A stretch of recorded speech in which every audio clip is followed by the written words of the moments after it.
Hello, guys. So, slightly different location as always, because it's another guest on, and yeah, was going to do this as a podcast, but slightly different of a new material of content of my show, The Ciaran Show, because it's reaching 15 years of my channel in September, and the show itself. So,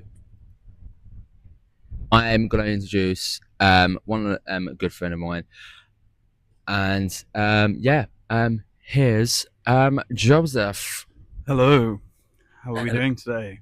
All good. How are you? Excellent. I'm good. I'm well. I'm enjoying this this nice breeze. Yes, A it little is a bit nice cooler breeze. at the moment. More- so nice more little than- outside podcast chat. So I'm Yes. excited to talk Yes. movies among other things. And other things. Look forward So to it. welcome to the Ciaran Show, guys. Click the subscribe button for more guests to come, and let's get into it.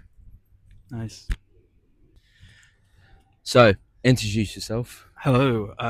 My name is Joseph Heron. I am I don't know. Me and Ciaran, we work together. Yeah, indeed. At the theatre. Yeah. I would describe myself as a fake movie buff because I love movies and I watch a lot of movies, new movies that come out. I'm not very good with the classics is the problem. Me neither. I got a lot to backtrack on, but Same. hopefully one day there will be enough time where I can have seen, all the classics slowly but surely. Yeah. But I'd say I'm a movie lover, particularly a cinema lover. I love the cinema. So yeah, I'm a sort of performer myself, some musical theatre, acting kind of thing. Do a little bit of writing and stuff like that. So yeah, that's a little bit about me. Yeah. As if you didn't know me, Ciaran, hi. I've been doing this show for nearly 15 years in September, which is coming up. The 200th episode's coming up as well. Wow. I've got a little bit of idea for the 200th episode, but of course I'm a movie lover. Fake, of course, similar to Joseph, a fake movie buff because I haven't watched the classics as well, Yeah. like Goodfellas, Godfather, and all that. There's a lot of good stuff There's a lot of to good go stuff. back and watch for Yeah, sure. I've seen it's- some of them, but But- there's still a lot to see. But yeah. So, of course, first question: Sure. favorite film? Oh, great question. Let me pull up my list because there's a few on my list. People always ask me questions like, they go, "What's your favorite film?" And then I forget every movie I've ever Yeah. seen. That is a great question. I would say, it changes. Like the top four always changes. Mhm. I would say my top film at the moment maybe is Wallace and Gromit: Curse of the Were-Rabbit. Okay. Bit of a rogue choice maybe for some people, but I absolutely adore that film. I very much grew up on Wallace and Gromit. Yeah, I very same here. much had a real hyperfixation period on it as a kid. Yes. I had like lots of books with the making of Aardman films, making of Wallace and Gromit. I had all the DVDs, would watch them countless times, watch all the special features. So I remember one day as a kid being sat in the cinema, we sort of came in partway through the trailers, and this weird trailer was like playing, and I was like, what is this about? And then all of a sudden Wallace and Gromit are on the screen, and I was like, a Wallace and Gromit movie, like a longer movie. Obviously the movie's an hour 20 minutes or whatever, they're On TV. trousers. Yeah, on TV. I thought, wow, a movie in the cinema, that's unreal. And I remember being so excited for it as a kid. So much so that I went to stay with my nan before the film came out, and she bought me like the book of the film. Oh my god. So I read the book of the That's film. iconic. I had another book which was like Gromit's diary, like on the bill. Yeah, it's his Love that. his diary that like talks about him growing the vegetables in the film, and then like what's going on in the film, and then you'd flip it round and read it backwards, and it would be the other dog in the film. Oh my god. That's funny. That and it'd be his story. So yeah, I'd probably say Wallace and Gromit: Curse of the Were-Rabbit. Just an incredible achievement of filmmaking, of stop motion, of British cinema as well, Yeah, of particularly course. with Aardman animations. Because like Aardman's been around 50 years now, and of course been around a long like time. exploring all like that morph Wallace and Of Gromit, course, and yeah. of course my favorite film. The first Wallace and Gromit film I saw was the one they go to space. A Grand Day Out. And Yeah. Going They go Day to the Out, and moon. then it was Ron Trousers when they Yeah, of introduced course. The legend himself, Feathers McGraw. Feathers McGraw, and then Yeah, of course yeah. introduced Shaun Sheep Of as well. course, yeah. He's obviously and spun off into a lot of other things. Yeah, of course. I love Shaun Sheep. Yeah, Loved Sheep's great. Shaun Sheep so much. Yeah. And the animation and all that, and I loved everything. And my dream, one of my dream was is to be in an armored film. That would be cool. Voice a character. Yeah. Or in Shaun Sheep, or one of Gromit's Wallace and Gromit film on the TV. That would be amazing. Yeah, you could be like a little, what was it, Norbot? Norbot, yeah. Norbot 2.0. Imagine. Norbot returns, yeah. Imagine. Judgment Day. Oh, yeah, imagine. For sure. Imagine. So, second question. Sure. How do you cope? Of course, this will evolve mental health and that. You don't have to go too deep to it. Yeah, no, sure. How do you cope with your anxiety of mental health and all that? Yeah, no, for sure. It's definitely an evolving process, I think. What I always try and remember if I ever struggle with my mental health or I ever feel anxious, I try and remember. Someone talked to me once about this idea of foundations. You have foundations, and if you don't have the foundations in place, you're not really prepared to deal with the other stuff that come. So they described it to me as things like food, water, like sleep, rest, food, water, sleep. One other one, maybe, that I can't remember. But every time, if I feel a bit anxious or I feel a bit, not great, I think to myself, okay, have I had enough water? Yeah. Have I had enough to eat? Have I got enough sleep? Oh, exercise. Exercise was the fourth one. Have I been keeping up with regular exercise? And within trying to maintain those sort of four foundations, those four pillars, if I ever do feel anxious, I look, and quite often I'll go, oh yeah, I haven't had much water today. No. Oh, I didn't sleep very well last night. That's probably where this sensation of anxiety is coming from. I also love to do a thing called, love is a strong word, but I do a thing, lots of people probably know it, it's called worry time.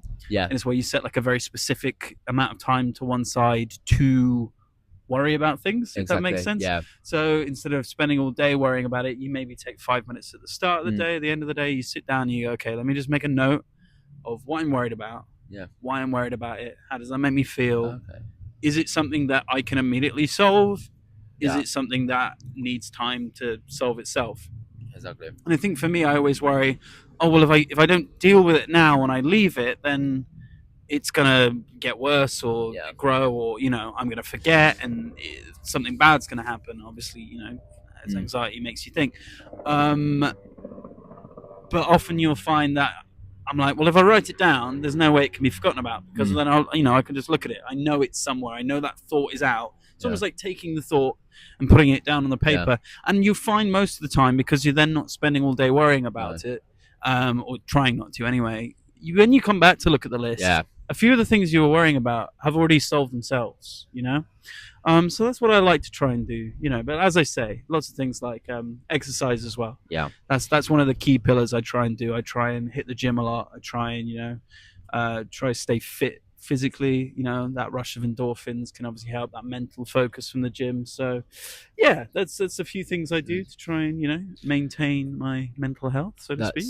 This is so of course, like what you said, of course, you know me, I overthink a lot. It's easy to do. It is easy to do, and of course, go and try to go to the gym 3-4 times a week. And of course, like if we have a Monday show or something like that, I'll go to the gym, or cinema, because that's my process of 100% off my phone for an hour or two. 100%, and just watch the film and all that. And if you're overstimulated, and I'm the same. And of course, sometimes I do forget to write in my journal. And it's I need to go back on this day. Good. I go back and write my thoughts on the days I've forgot and write it. And of course, then today, and of course, need to write in my journal. But sometimes I can open up to you guys, and sometimes I don't, because I just keep myself to myself. And then of course, like, if someone says, "Are you okay?" and it's like, "Yeah, I'm okay," just like a little bit anxious boy, and just like anxious 29-year-old. I always think and overthink, and but yeah, and I know some of you do care about me and all that, and just like, yeah. I just like want to sometimes just keep stuff to myself if I like, feel worried like something's gonna happen at this place and that place, and if I've done something wrong, a mistake, I do apologize like that, and then I still overthink, and like, Yeah, yeah, it's easy to do. It's easy to do. It's very easy to spiral sometimes, but like you say, I think it's good, if you're ever feeling anxious and Yeah. someone asks you, sometimes it's good just to say, yeah, no, I'm just feeling a bit anxious today, and people will be there for you. People Yeah, check exactly. in on you, Yeah. which is good. 100%. Yeah, it's Yeah. tough. Overthinking is a hard one for sure. It's definitely. I think what we always have to remember when it comes to spiraling or overthinking is it becomes a lot of what ifs. Yeah. There's a lot of what if scenarios, and a lot of the time it's scenario you spiral so deep that you get to scenarios that probably aren't ever going to actually happen. No. And the way I try and think about it, the way I try and stop myself overthinking, is I think to myself, well, if it happens, I'm going to have suffered twice, if that makes sense. So what happens is if I stress about it and stress about it and stress about it, and then it happens, I'm going to stress about it again. So I'm going to stress about it twice, because the brain can't tell the difference between the time it's real and the time it's not real. Whereas I think if I try, it's easier said than done, and I don't always do it, but I try and think to myself, well, let me try not to worry about it until we know whether it's going to happen or not. Because if you try not to spiral and it does happen, at least you've only going to experienced it once. Yeah. And then if you don't spiral and it doesn't happen, then you've not suffered at all. Yeah. But if you worry and it doesn't happen, then you've suffered suffered once. So, it's just trying to minimize the amount that you go through it, because, like you say, the brain keeps score. The brain can't tell the difference when that stress is about something real or something you're thinking might happen. So that's the aim. Try not to think about it too much till it happens, because otherwise you'll make yourself go through it twice. Yeah. Of third question. Yes. Of about acting. Do you sometimes, like myself, do you fall in love or in and out sometimes of acting if you want to pursue acting? That's what. I see. So, do I? Yeah. Yeah, fall Pursuing in love. acting. Yeah, pursuing acting. Fall Yeah, in love. no, for sure. So, I did train to be a theatre performer. Yeah. Graduated in 2020 into COVID, so missed a lot of my COVID. Yeah, I know, crazy. 6 years ago. I know, it's flown by. But also feels like it doesn't feel real. It feels like a different time. Yeah, no, I it's tricky, because I kind of took a bit of a break from it as things were kind of shut down, and thought, well, when everything opens up, I'll try to get back into it. And then 1 week turns to 2 weeks, and 2 weeks turns to 3 weeks. But I've done a few things here and there, and I've been in a couple of just like amateur plays, or helped shoot things, or be acting things. I do love acting, and I do love the feeling of performing. I do think I would like to get back into it. I kind of been floating the idea of writing my own sort of play and maybe performing it, putting it on. It wouldn't necessarily even have to be a big production. It could just be like, there's places in, I think it's Island Gardens, there's like an actor's church where you can rent out the space and perform new work and things like that. Or maybe even just write something to perform at a scratch night, Exactly, yeah. Something to share. So I do, I would say I always love performing. I always love acting. I think the power with which I pursue it is what changes. I think. Sometimes the industry is hard, and like me, because like I want to be an actor / of course like hosting stuff, because I've done it for like nearly 15 years of like doing my own talk show and going on and off of like YouTube, and of course pursuing myself of like as a film critic now, and all that, and just like it's just hard. It's just like when you're overstimulating, it's just like, oh, I want to do this. I want to write a script, and it's like go back to it, and Yeah. it's just like, okay, Yeah, writing's a tricky yeah, process. It's that thing. I think sometimes you get in your head and you think to yeah, yourself, well, it has to be like the perfect time to start, yeah, and it has to be, in the perfect conditions, and yeah, it has to be just right, and exactly. I've got to get it perfect. But I Mm. think a really good piece of advice. There was a podcast I listened to a long time Yeah. ago. That was called "Just Make the Thing," and the advice, Exactly, yeah. the advice is just make it. Yeah. Don't wait for the perfect No. time. Don't wait till all the ideas Exactly. are there. Just sit down and just make it. Because that's the only way it's going to get made. There's never going to be that perfect aligning of Yeah. the sun and the stars and the moon that you go, oh, today is the day. It's going to be perfect. You got to sit down. You've just got to do it, and it's gonna be difficult, Exactly. and it might be really bad, and it No. might not be great work. But Yeah. if you do it, it becomes easier to do it. You know Yeah. what I mean? And it's that idea of sometimes, and authors talk about this a lot as well. There's a few podcasts I listen to which interview authors, and they talk about this idea of sometimes you've just got to write the first book. Yes. You've got to write the first book, and it's probably not going to be your best, but No. once you have done the first one, Mm. it's so much easier to do the next one. So it's just about doing it, instead Yeah, of trying to hold off for the right time. It's like I saw the rough cut of my brother's first short film of his film company, and was like, "What do you think of it?" I was like, "It's like it feel like more as a horror, not as a horror comedy," and Sure, that's sure. what I felt of Yeah, it, and yeah. and all that, and of course, like me trying to go back to write another draft for my rom-com, Yeah. and because I've seen so many rom-coms now of like, oh, rom-coms are back, and it's like, what should I do? And of course, like, do not go to this is what my brother said, like, do not go to the cliches. Yeah.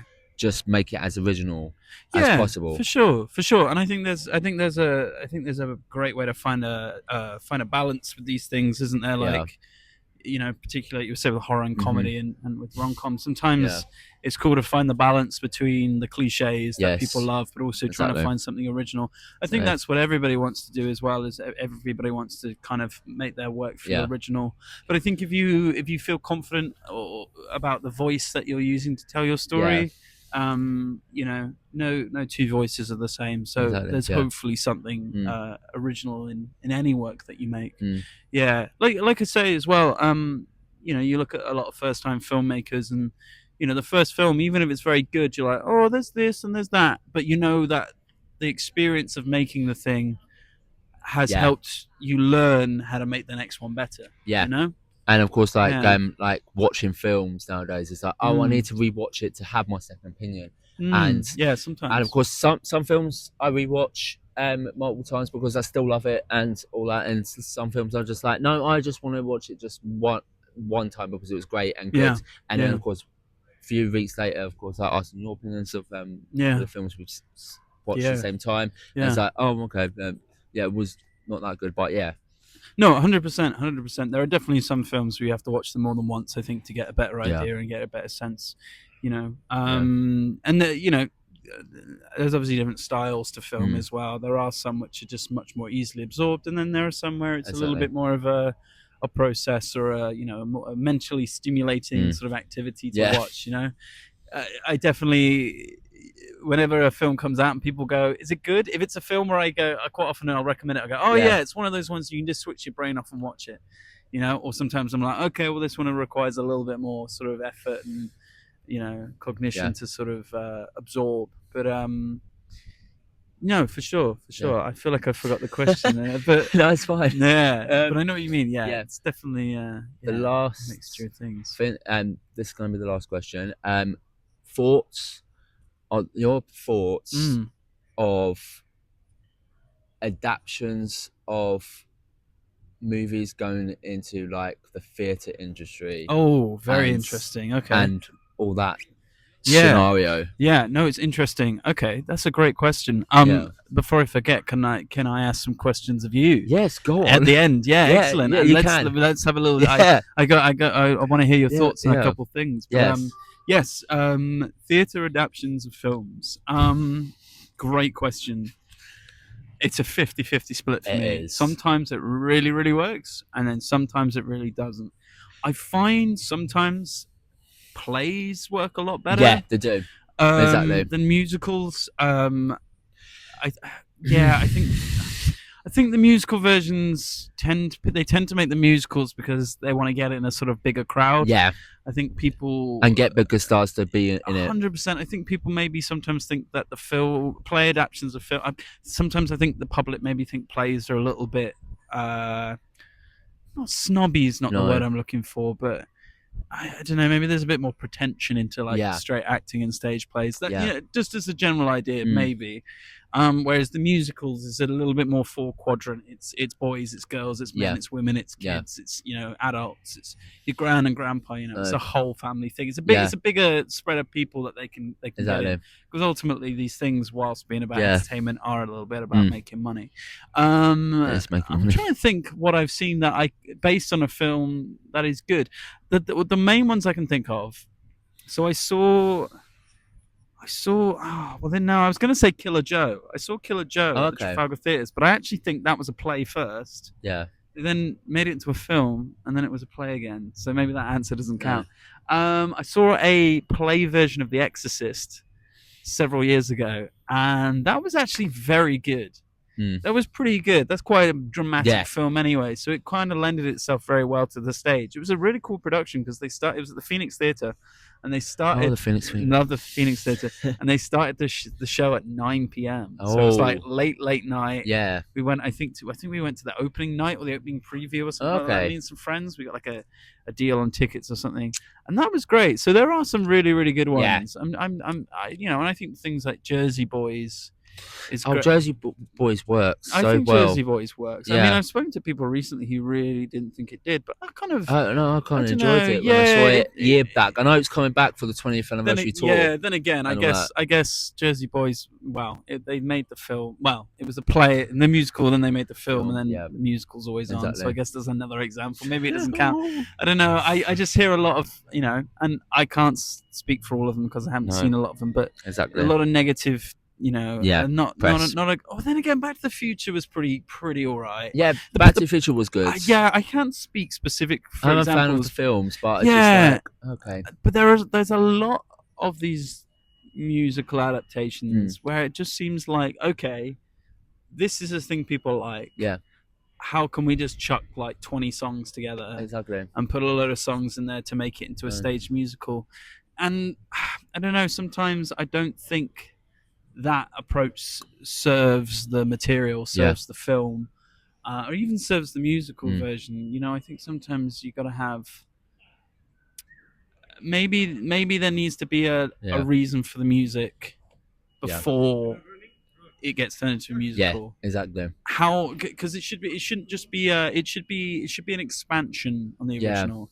It should explore the original ideas more through the music rather than just being like, okay, well, we probably need a song here, we probably need a song here. So I've seen some good plays adapted to film. I've actually seen some good films where I've gone, that could be a play. Yeah, exactly. And we're back. So we were discussing adapting films into musicals or stage plays, and every example I thought of that was good, I then realized afterwards started off as a musical or a play, then got turned into a film, and then went back on stage. Yes. So maybe it's not a very successful trend. I don't know, but then that Paddington musical is doing very well. Yeah. And people say it's very, very good. And that's one that I can see lend itself to a musical. I think there's a lot of whimsy in Paddington. And, there's a lot that can be done there. Like I say, I don't know a ton about the show. I've not seen it. But I know I'm seeing it in January. Okay, cool. When I'm 30. When you're 30. Yeah. Turning 30 with Paddington. Yeah. No, so, but then I hear about a few others recently. I mean, was it Clueless? Yeah, Clueless. That closed a bit early. Yeah, I heard, I'm so glad. I did watch it and it was like, okay, this is a bit weird and all that. And it makes me wonder. I've seen some. I hear a lot of the smaller ones, like the Benjamin Button musical. Oh yeah, that was good. That was a good. The Time Traveler's Wife one as well. I think these much smaller ones seem to do better. Because I think they're films that are getting picked that perhaps, like I said, have material that serve Yeah. being musicals better than perhaps some of these big ones. I mean, Yeah. Devil Wears Prada seems to be doing Oh yeah, that it's great, but I mean, on I've there. listened to some of the music and it just sort of feels like Yeah. I don't know, just here's a point. One musical that is a Okay. strong adaptation of a Yeah. film, Kinky Boots. Okay. Film first, excellent musical. Yes. Award-winning musical as far as I'm aware. I Yes. don't know, but I love Kinky Boots, Mhm. and I think that's a perfect example Yeah. of material that serves Exactly. being turned into a musical. Yes. I mean, it's about making shoes for drag queens. You know? Yes. I'm not sure where that last one cut off, but Kinky Boots. Yes. The material, the themes, I think they all suit musical theatre. Yeah. I think the material has potential Yeah. to be improved upon by making it Exactly. into a musical. So I think that is an example of a very good one. Yeah. So Ciaran, I got a couple of questions for you. Go on. So tell me a little bit what you've seen this week, last week. Last week I only saw We Will Hunting. See We Will Hunt. Oh, Good Will Hunting. Yeah. Good Will Hunting. I'm gonna get my list as well. Go on. Sorry. But of course, I was meant to see Backrooms on Friday, but of course was busy and went to see the Muppets concert again. Oh, nice. Supporting a friend and Good all that. stuff. So yeah. So tell me. So and then you saw Backrooms today. Yeah, Backrooms today. Okay. I saw it the other day as well. Yeah. Give me your thoughts. My thoughts. My review will be coming out tomorrow. Yeah, but yeah. My thoughts. Jumpy. Yeah.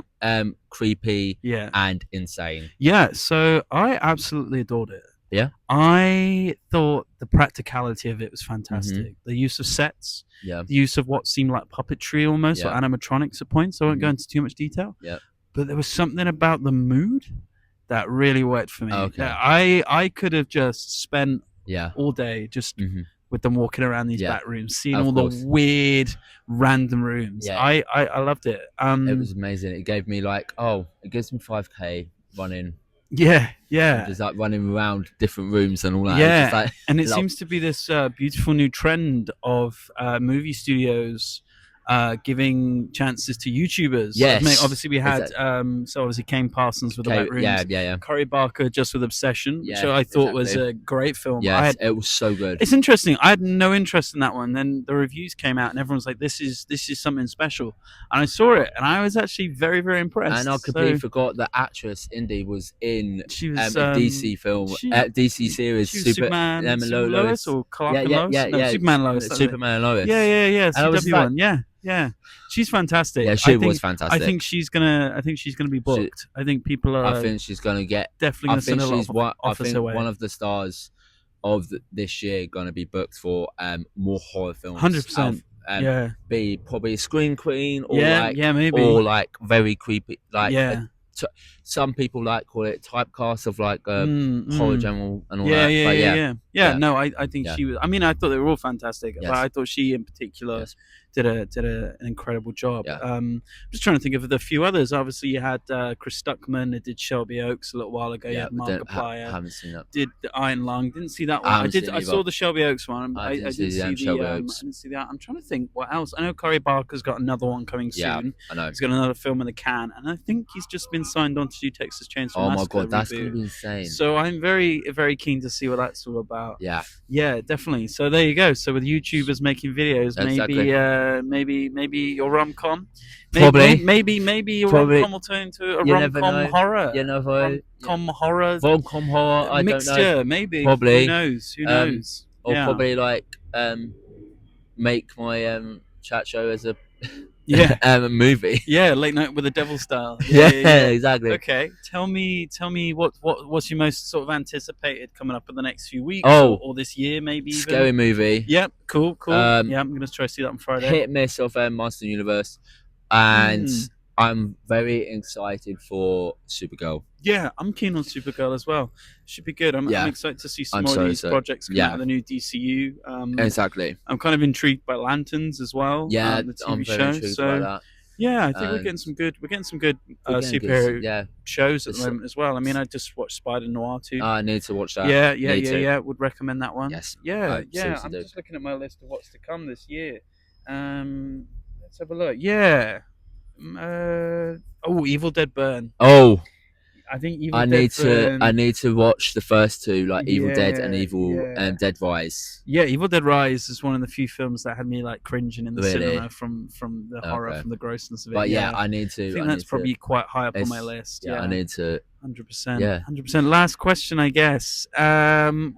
Which was I had a question in my head and now it's gone. Okay. No stunted. Oh, okay, yeah. So with cinemas trying to recreate Barbenheimer by putting films out on similar days, obviously there's talk of Doomsday Doomsday. because there's supposedly Oh. Avengers Doomsday And June. and June 3 have the same cinema release Yes. day. So my question is, part one, will you go to see them both? Will you go see both films? I haven't seen June. Oh, I haven't okay. seen the first two Junes. Okay. So because I'm a Marvel fan, I was like hit and miss with Marvel the last couple of years. And I will see Avengers Doomsday, see my opinions and all that. Yeah. But yeah. Maybe see June. Okay, so that answers my next question was would you see both, and then it would be which would you watch first? But I guess that answers the question. Doomsday. Probably Doomsday. Yeah. I guess there's more to spoil on Doomsday. Yeah, for sure. Because it's gonna be multiple spoilers of like the show. And of course Russo Brothers have announced something for SX Disney Expo, is it, or D23? No, it's the new film festival thing SXSW London. Right. And they've announced South by Southwest. Yeah, London. London. Right. They've announced something for Doomsday. Oh, cool. Okay. I'm just like, it's not going to be a trailer. Yeah, maybe, hopefully. I can't lie. I know some people say it's a lot of cameo schlop, but I do love a cameo. I love a cameo. I'm a sucker for it. I love just them going, how about Jimbus from this movie from 20 years ago? And I'm like, it's peak. It's peak. Like Blade coming in. Daredevil, exactly. Daredevil and Wolverine. Maybe we could get Ben Affleck, Daredevil, make a little cameo. Oh my god, please. Perhaps we could even get, I don't know, Ewan Grufford from the OG Fantastic Fours. Imagine. Like Counselor Reeds or something. Oh god. That'd be cool. So, excellent. Well, that was my last question. So thanks for having me, Ciaran. No worries. Thank you for coming, and of course, like, and all that, and some time. Movies. Exactly, and and congrats on, was it 15 years on the channel? Yeah, thank you. 200 episode coming up. 200. Yes, hopefully it Good will. Stuff. Trying to plan it out and see what's gonna go happen about it. Excellent. But yeah, thank you for coming, and thank you for joining in.